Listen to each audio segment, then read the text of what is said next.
Hello guys, welcome back. आज हम लोग सीखने वाले हैं एक इंपॉर्टेंट इंडिकेटर के बारे में। इस इंडिकेटर का काम क्या होगा? इस इंडिकेटर का काम ये होगा, ये हमें बताएगा कि किस तरीके से एक पर्टिकुलर लेवल पे कितना वॉल्यूम आ रहा है और उस लेवल की क्या इंपॉर्टेंस रहने वाली है। अभी तक आप लोगों ने डिफरेंट स्ट्रेटजीज में ये देखा है किस तरीके से आपको बाई करना है, सेल करना है इन डिफरेंट मार्केट सिनेरियोज, फिर चाहे वो ऑप्शन बाइंग हो या फिर ऑप्शन सेलिंग। अब आपको क्या करना है? अब आपको ये देखना है कि कौन से लेवल की कितनी इंपॉर्टेंस है, ये हमें किस तरीके से पता चले। देखिए गाइस, अगर आप लोग कभी भी टेक्निकल एनालिसिस में चार्ट्स को देखते हैं तो वहां पर जो लेवल्स हैं उसकी इंपॉर्टेंस हम लोग समझते हैं higher highs as well as higher lows के कंपैरिजन में, या फिर lower lows as well as lower highs के कंपैरिजन में। बट क्या आप लोगों को पता है कि हम लोग एक इंडिकेटर का भी यूज कर सकते हैं जो हमें एग्जैक्टली बताएगा किस पर्टिकुलर लेवल पे सबसे ज्यादा वॉल्यूम ट्रेड हो रहा है, किस पर्टिकुलर लेवल पे मार्केट का सबसे ज्यादा इंटरेस्ट है, कहीं ना कहीं जो डोमिनेंस है वॉल्यूम का वो किस पर्टिकुलर लेवल पे आ रहा है, इररेस्पेक्टिव ऑफ मार्केट ने क्या हाई बना एज वेल एज क्या लो बना रखे हैं। तो इस इंडिकेटर का नाम है वॉल्यूम प्रोफाइल। तो ये इंडिकेटर कहीं ना कहीं आपको एग्जैक्टली बताता है, पिन पॉइंट करता है कि एक पर्टिकुलर लेवल पे इतना ज्यादा वॉल्यूम आ रहा है और दूसरे पर्टिकुलर लेवल पे इतना वॉल्यूम नहीं आ रहा है। इस इंडिकेटर से कहीं ना कहीं हमारी बहुत बड़ी प्रॉब्लम सॉल्व होती हुई दिखती है कि एग्जैक्टली किस लेवल की क्या इंपॉर्टेंस रहने वाली है अगर हम फॉलोइंग मार्केट सेशन की बात करें। देखिए, मैं जो आपको वॉल्यूम प्रोफाइल में डिस्कशन करने वाला हूं, जो भी सिखाने वाला हूं, वो सिखाने वाला हूं इंट्राडे पॉइंट ऑफ व्यू से। डेफिनेटली आप लोग सेम वॉल्यूम प्रोफाइल को यूज कर सकते हैं on a swing basis.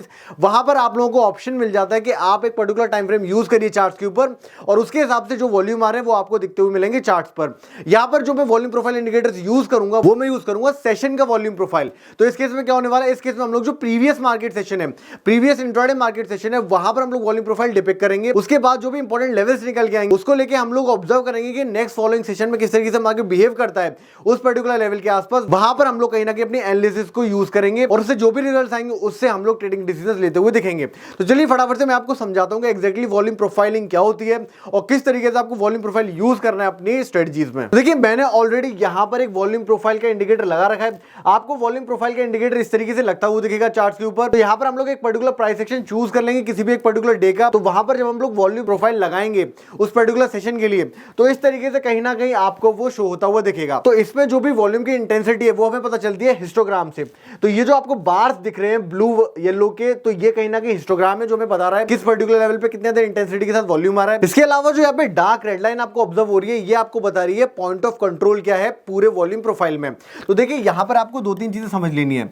Number one, जो सबसे इंपॉर्टेंट चीज है वो है पॉइंट ऑफ कंट्रोल, कि एग्जैक्टली सबसे ज्यादा वॉल्यूम किसी पर्टिकुलर लेवल पे आ रहे हैं। इसके बाद जो सेकंड चीज आती है वो आती है नोट्स, वॉल्यूम नोट। ये वॉल्यूम नोट्स बेसिकली हिस्टोग्राम का वो पार्ट है जहां पर हमें अच्छे वॉल्यूम्स आते हुए दिख रहे हैं बट वो पॉइंट ऑफ कंट्रोल नहीं है। फॉर एग्जांपल, रेड लाइन तो यहां पे हो जाती है पॉइंट ऑफ कंट्रोल, बट जो वॉल्यूम हमें इसके ऊपर अच्छा आता हुआ दिख रहा है ये हो जाएगा एक वॉल्यूम नोट। इसके अलावा जो दूसरा हमें अच्छा वॉल्यूम आते हुए दिख रहा है ये हो जाएगा दूसरा वॉल्यूम नोट। तो आप लोगों ने क्या सीखा? आप लोगों ने ये सीखा कि ओवरऑल वॉल्यूम प्रोफाइल में दो चीजें सबसे ज्यादा इंपॉर्टेंट है। एक तो पॉइंट ऑफ कंट्रोल क्या निकल के आ रहा है, दूसरा जो वॉल्यूम नोट्स है वो किस तरीके से यहां पे अपने आप को पोजीशन कर रहे हैं। तो अब हम लोग चलते हैं और समझते हैं कि किस तरीके से आपको वॉल्यूम प्रोफाइल का यूज करना है, किस तरीके से आपको उसके एनालिसिस करनी है इन द फॉलोइंग इंट्राडे सेशन। तो देखिए, हम लोगों ने वॉल्यूम प्रोफाइल यूज कर दिया इस पर्टिकुलर इंट्राडे सेशन पे और हम ये अज्यूम करके चल रहे हैं तब ये मार्केट का सेशन हमें देखने के लिए नहीं मिला था। तो नेक्स्ट डे के लिए हम लोग प्रिपेयर कर सकते हैं यूजिंग वॉल्यूम प्रोफाइल।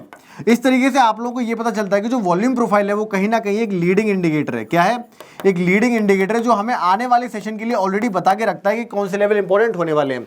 अगर लीडिंग वर्सेस लैगिंग की बात की जाए तो ईएमएस जो होते हैं, फॉर एग्जांपल अगर मैं ईएमएस की बात करूं तो ईएमएस हमें कभी भी लीडिंग इंडिकेटर्स नहीं होते हैं। वो हमें ये बताते हैं कि मार्केट ने ऑलरेडी ये कर चुका है और जब मार्केट दोबारा यहां पर आएगा तो जो लैगिंग बिहेवियर है उनका, वो प्राइस से हमेशा लैग कर रहे होते हैं। प्राइस कुछ कर देगा उसके बाद वो हमें बताते हैं कि एग्जैक्टली किस तरीके से मार्केट बिहेव कर सकता है। बट अगर बात की जाए यहाँ पे वॉल्यूम प्रोफाइल की तो वो हमें फॉरवर्ड बता रहा है कि मार्केट में ये लेवल्स इंपॉर्टेंट है और वहां पर आपको ध्यान रखना है कि मार्केट किस तरीके से बिहेव करेगा। तो यहाँ पर हम लोग क्या करेंगे, नेक्स्ट फॉलोइंग इंट्राडे सेशन के लिए प्रिपेयर हो जाएंगे। तो जो भी हमारा पॉइंट ऑफ कंट्रोल है वो हम मार्क कर लेंगे in the following intraday session, as well as जो हमारे वॉल्यूम नोट्स है वो भी हम लोग मार्क करते हुए चलेंगे। देखिए, रीजन क्या है इसके पीछे। अगर मैं बात करके चलूं, मार्केट ने प्रीवियस इंट्राडे सेशन में एक अच्छी रिकवरी दी, उसके बाद कहीं ना कहीं मार्केट साइडवेज हो गया। तो जो पॉइंट ऑफ कंट्रोल है वो ये बता रहा है कि इस पर्टिकुलर प्राइस के ऊपर सबसे ज्यादा वॉल्यूम ट्रेड हुआ है ट्रेडर्स के द्वारा प्रीवियस इंट्राडे सेशन में। तो गाइस, यहां से हमें ये पता चलता है कि जो ये पर्टिकुलर लेवल है वो कहीं ना कहीं काफी ज्यादा अहमियत रखता है मार्केट के पॉइंट ऑफ व्यू से। अदरवाइज इतनी ज्यादा ट्रेडिंग देखने के लिए नहीं मिलती। और मार्केट में जो भी लॉ ऑफ एवरेज होते हैं या फिर जहां पर सबसे ज्यादा काम हो रहा होता है, डेफिनेटली वहां पर जो बड़े प्लेयर्स हैं उनकी पोजीशन बन रही होती है और कहीं ना कहीं वो अपने आप को पोजीशन कर रहे होते हैं। या फिर आप ये समझ लीजिए मार्केट का जो बायस है वो बहुत ज्यादा रहता है उस पर्टिकुलर लेवल के लिए जहां पर अच्छे वॉल्यूम्स आ रहे होते हैं। ये बहुत ही इंपॉर्टेंट पॉइंट आपको नोट कर लेना है यहाँ पे। तो यहां से हमें हमें एक चीज पता चल जाती है, मार्केट में जो बायस है वो कहीं ना कहीं एग्जैक्टली इस पॉइंट ऑफ कंट्रोल के आसपास हो सकता है in the next following intraday session. देखिए हम लोगों को सिर्फ और सिर्फ एक आइडिया लगता है बाय यूजिंग टेक्निकल इंडिकेटर्स या फिर टेक्निकल एनालिसिस। हम लोगों को एग्जैक्टली कुछ भी नहीं पता होता, किसी भी चीज की गारंटी नहीं है कि मार्केट एग्जैक्टली ये कर लेगा। जैसा कि मैंने आप लोगों को बताया, हम लोग हमेशा जब भी ट्रेड करते हैं हम लोग एक्सपेक्टेशंस के बेसिस पे ट्रेड करते हैं कि हमारी एक्सपेक्टेशन क्या है मार्केट से। देखिए फिर चाहे आप लोग कोई एडवांस क्वांटिटेटिव एनालिसिस लगा लीजिए या फिर आप सिंपल से टेक्निकल एनालिसिस यूज कर लीजिए, आप किसी भी तरीके की स्टडी कर लीजिए मार्केट्स में, चाहे वो डेटा साइंस के थ्रू हम नंबर्स क्रंच करके कोई स्ट्रेटजी बनाए, चाहे एल्गोज यूज करें, कुछ भी करें, eight the end of the day हम लोग क्या करते हैं, मार्केट से एक एक्सपेक्टेशन लेके चलते हैं कि मार्केट इस तरीके से बिहेव करेगा। फंडामेंटल इन्वेस्टर्स होते हैं वो भी एक्जैक्टली यही कर रहे होते हैं कि वो एक्सपेक्टेशन लेके चलते हैं कि कंपनी इस तरीके से अगर बिहेव करेगी तो स्टॉक प्राइस इस तरीके से हो सकता है, उस प्राइस को रिफ्लेक्ट करते हुए देखिए। गारंटी किसी भी चीज की नहीं है कि एक्जैक्टली यही होने वाला है। Even after giving good numbers company का स्टॉक हो सकता है नॉन परफॉर्मिंग रहे, and even after giving bad numbers हो सकता है उसका स्टॉक बहुत अच्छी तरह परफॉर्म करे, क्योंकि मार्केट हो सकता है उसे उस तरीके से वैल्यू कर रहा हो at that particular point of time. तो आपको क्या समझना है, आपको ये समझना है, जब भी मैं आपको वॉल्यूम प्रोफाइल इंडिकेटर समझाऊं तो आपको इसे होली ग्रेल नहीं समझ रहा है, but on the other side आपको बहुत ही केयरफुल ये समझ रहा है कि जो भी पॉइंट ऑफ कंट्रोल यहाँ पे निकल के आता है वहां पे आपको ऑब्जर्व करना है कि प्राइस एक्शन एक्जैक्टली हो कैसे रहा है। तो इससे क्या होगा, नंबर वन कि आपकी जो ओवर ट्रेडिंग की प्रॉब्लम है वो यहाँ पे सॉल्व होती हुई दिखेगी। जो आप ओवर ट्रेडिंग करके चलते हैं, आप किसी भी लेवल में बाय या सेल करना चाहते हैं वो आप नहीं करेंगे, because you will wait patiently कि मार्केट पहले आपके लेवल पे तो आए, तब आप लोग देखेंगे वहां पे किस तरीके से प्राइस एक्शन हो रहा है, तब आप लोग वहां पे ट्रेड करते हुए दिखेंगे। इसके अलावा जो वॉल्यूम नोड्स हैं जहां पर अच्छी वॉल्यूम्स आती है प्रीवियस डे में, वो भी आपको ऑब्जर्व करना है कि वो भी एक इंपॉर्टेंट लेवल हो सकते हैं। हो सकता है मार्केट वहां के कोई अच्छा बिहेवियर शो करता है, कोई सेटअप बनाते हुए दिखता है, तब हम लोग वहां पे कोई ट्रेड डाल सकते हैं। तो अभी तक तो आप लोगों को समझ में आया होगा, वॉल्यूम प्रोफाइल एक्जैक्टली कोई बाय या सेल सिग्नल नहीं देता है, जस्ट लाइक सुपर ट्रेंड या फिर ईएमए, ऐसा बिल्कुल भी नहीं है। वॉल्यूम प्रोफाइल आपको ऑन द अदर साइड ये बताता है किस पर्टिकुलर लेवल पर सबसे ज्यादा वॉल्यूम ट्रेड हुए हैं। इससे हमें क्या पता चलता है, इससे हमें ये पता चलता है कि वहां पर जो इंपॉर्टेंस है उस पर्टिकुलर लेवल की वो काफी हाई हो चुकी है, और अगर मार्केट ने वहां आके कोई सब्सटेंशियल मूवमेंट शो किया, किसी भी तरीके का टेक्निकल पैटर्न शो किया, फिर चाहे वो आरएसआई ओवरसोल्ड हो गया, आरएसआई वो बॉट हो गया, या फिर ईएमए पे आके कोई रिट्रेसमेंट लिया, या फिर कोई फिबोनाची का यहाँ पे रिट्रेसमेंट शो किया एक पर्टिकुलर लेवल का, तो ये सारे सेटअप जब इन कॉन्फ्लुएंस में आपको दिख जाते हैं विद वॉल्यूम प्रोफाइल इंडिकेटर, तो वहां पर आपकी जो एज एक पर्टिकुलर सेटअप की वो कहीं ना कहीं इंप्रूव होती हुई दिखती है। तो अब हम लोग चलते हैं एनालिसिस के ऊपर कि किस तरीके से हम एनालाइज कर सकते थे फॉलोइंग इंट्राडे सेशन में। तो आपने देखा चार्ट्स के ऊपर हमें ऑलरेडी एक पॉइंट ऑफ कंट्रोल पता था, इसके अलावा कहीं ना कहीं हमारे पास एक वॉल्यूम नोड भी प्रेजेंट था। रीजन बीइंग कि यहां पर आप देख सकते हैं ऑलमोस्ट सेम वॉल्यूम थे पॉइंट ऑफ कंट्रोल जैसे।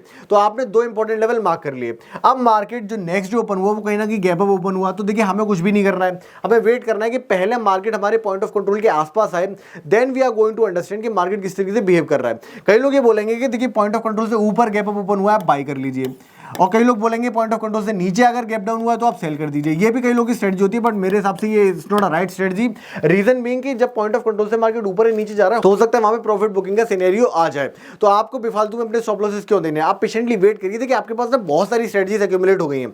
आप अगर हमारे चैनल के ऊपर जाएंगे वहां आपको देखेंगे बहुत सारी स्ट्रेटजीज, तो आपको इतनी जल्दी क्या है, आप वेट करिए, पेशेंटली अपने सेटअप को बनने दीजिए, जब वो बनता हुआ दिखे तब आप डिसाइड करिए whether you want to go in the trade और you just want to pass it. तो अब आप लोगों ने क्या देखा, मार्केट ने गैप अप ओपन किया, उसके बाद मार्केट अच्छा डाउन ट्रेंड बनाता हुआ दिखा, मार्केट ने lower highs as well as lower lows बनाते हुए दिखे इंट्राडे सेशन में। मॉर्निंग सेशन तक की अगर मैं बात करके चलूं अराउंड 10:30 के आसपास तक मार्केट ने इस पर्टिकुलर स्क्रिप्ट में हमें एक डाउन ट्रेंड शो किया। अब इससे क्या पता चलता है, इससे ये पता चलता है कि यू विल बी केयरफुल। अब आप लोग केयरफुल है कि मार्केट जब अपने पॉइंट ऑफ कंट्रोल के आसपास आ रहा है, जो कि बहुत इंपॉर्टेंट लेवल है, और अगर मार्केट ने गैप अप ओपन किया उसके बाद मार्केट अगर पॉइंट ऑफ कंट्रोल के आसपास आ रहा है, तो आपकी एक्सपेक्टेशन ये हो सकती है कि मार्केट को होल्ड करना चाहिए यहाँ पे, और मार्केट होल्ड करने के बाद कहीं ना कहीं थोड़ा कंसोलिडेट होने के बाद मे बी एक रिवर्सल शो कर दे। ये कहीं ना कहीं आपकी एक नॉर्मल एक्सपेक्टेशन हो सकती है। देखिए मैं आपको वो बता रहा हूं जिस तरीके से मैं सोचता हूं, मैं हमेशा एक्सपेक्टेशन को लेके चलता हूं। मैं मार्केट में कुछ भी गारंटी लेके नहीं चलता हूं कि हाँ भाई मार्केट अगर पॉइंट ऑफ कंट्रोल पे आ चुका है तो मैं सिर्फ बाय कर लूंगा बिना प्राइस स्ट्रक्चर को देखते हुए। मेरे लिए सबसे ज्यादा इंपॉर्टेंट है प्राइस स्ट्रक्चर। अगर प्राइस स्ट्रक्चर मेरे को पॉजिटिव कंफर्मेशन नहीं दे रहा है, देन डेफिनेटली मेरे को बहुत ज्यादा हिचकिचाहट होगी कि मैं एक्जैक्टली लॉन्ग जाऊं या फिर ना जाऊं, because at the end of the day हर चीज आपको प्राइस में रिफ्लेक्ट होगी ही होगी। अगर प्राइस आपको इंट्राडे में डाउन ट्रेंड शो कर रहा है तो फिर आपको बेफालतू में रिवर्सल ट्रेड नहीं लेने, ये मैंने आपको हमेशा बताया।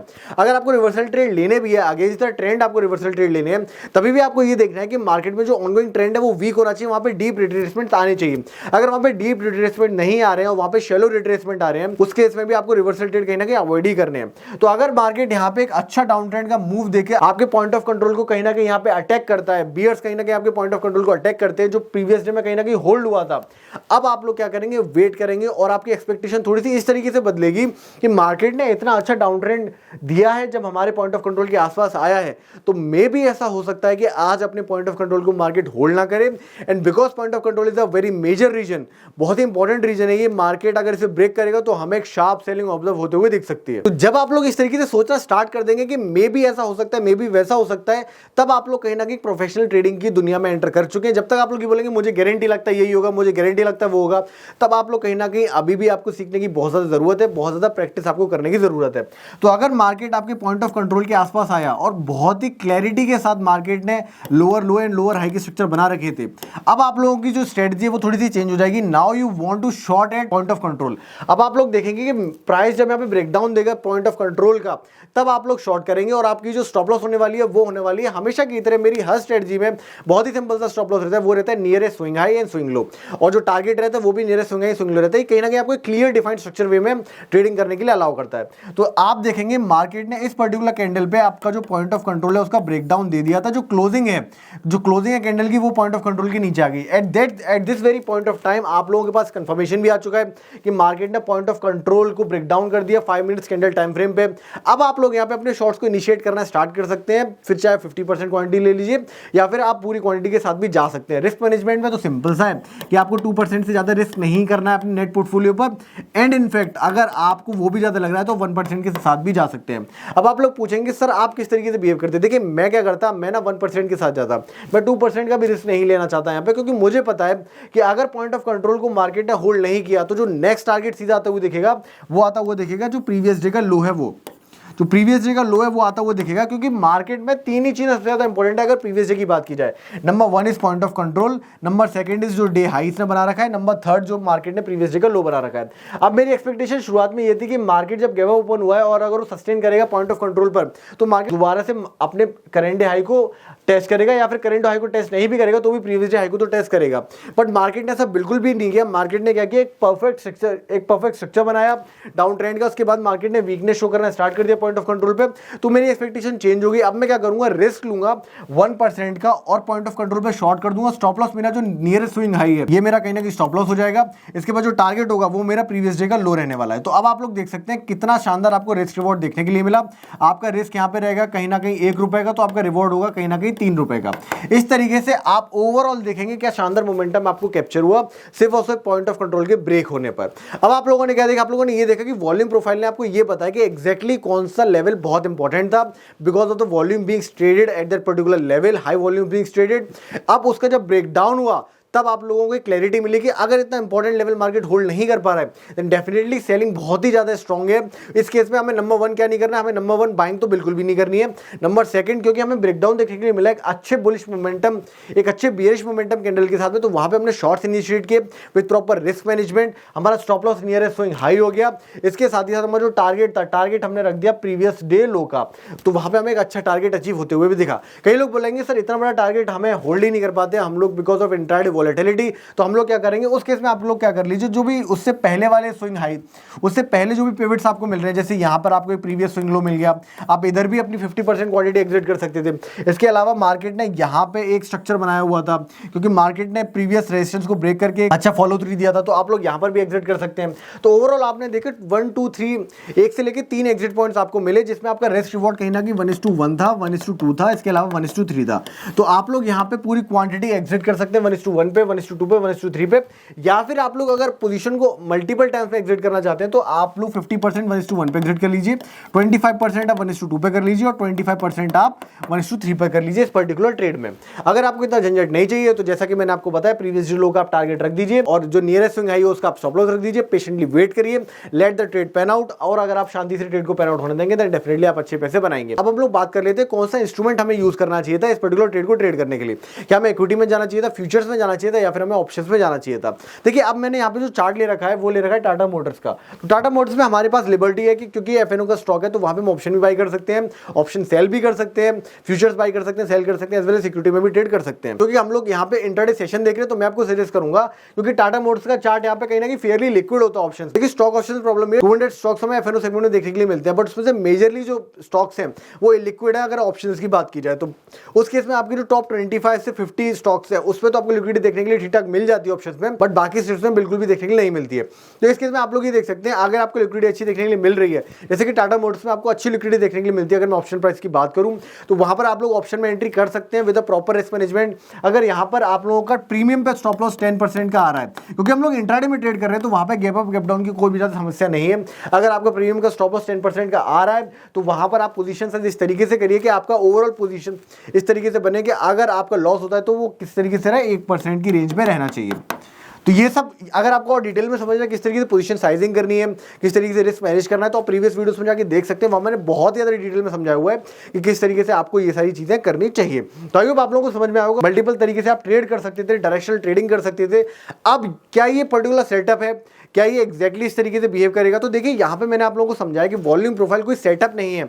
Volume profile will never give you a buy or sell signal, rather volume profile will tell you कि मार्केट में जो पर्टिकुलर लेवल बना हुआ है बहुत ही इंपॉर्टेंट लेवल है, उसके बाद आपको टेक्निकल एनालिसिस का यूज करते हुए ये समझना है कि वो लेवल मार्केट होल्ड कर रहा है या फिर वो लेवल मार्केट ब्रेक कर रहा है। तो अगर आप इस तरीके से ओवरऑल एनालिसिस करते हैं मार्केट की, वहां पर आप एक बनाते हैं कॉम्प्रिहेंसिव व्यू, उसके बाद आप लोग बेटर ट्रेड कर सकते हैं। तो आई होप आप लोगों को वॉल्यूम प्रोफाइल का कॉन्सेप्ट समझ में आया होगा, सेशन वॉल्यूम प्रोफाइल का कॉन्सेप्ट आपको क्लियरली समझ में आया होगा, किस तरीके से आप लोग वॉल्यूम प्रोफाइल इंडिकेटर का यूज कर सकते हैं to find out major levels, और वहां पर जब मार्केट आता है तो वहां पे आप लोग नए ट्रेड्स को इनिशिएट कर सकते हैं। तो आई होप आप लोगों को आज का वीडियो इन्फॉर्मेटिव लगा होगा, पर डेफिनेटली आप में से कई सारे लोग डीमैट अकाउंट्स ओपन कराना चाहते हैं जिनके पास नहीं है, आप लोग डिस्क्रिप्शन में जाइए, वहां आपको लिंक मिल जाएगा अकाउंट ओपन करने का, वहां पर आप जाके अकाउंट ओपन कर सकते हैं। But be aware, now you have to show physical prudence. अब आप लोगों को ध्यान से ट्रेड करना है, बेफालतू के लॉसेस नहीं करने हैं। पहले आप सीखे समझिए कि ट्रेडिंग एक बहुत लंबी जर्नी है, trading is not a sprint but trading is a marathon. आपको ओवरनाइट सक्सेस के बारे में ज्यादा नहीं सोचना है, लॉन्ग टर्म में सक्सेस के बारे में सोचिए, then definitely you will become a great trader. तो आज के वीडियो में हम लोग इतना ही रखते हैं। जाने से पहले please hit the like button, do subscribe to our channel. मिलते हैं नेक्स्ट वीडियो में।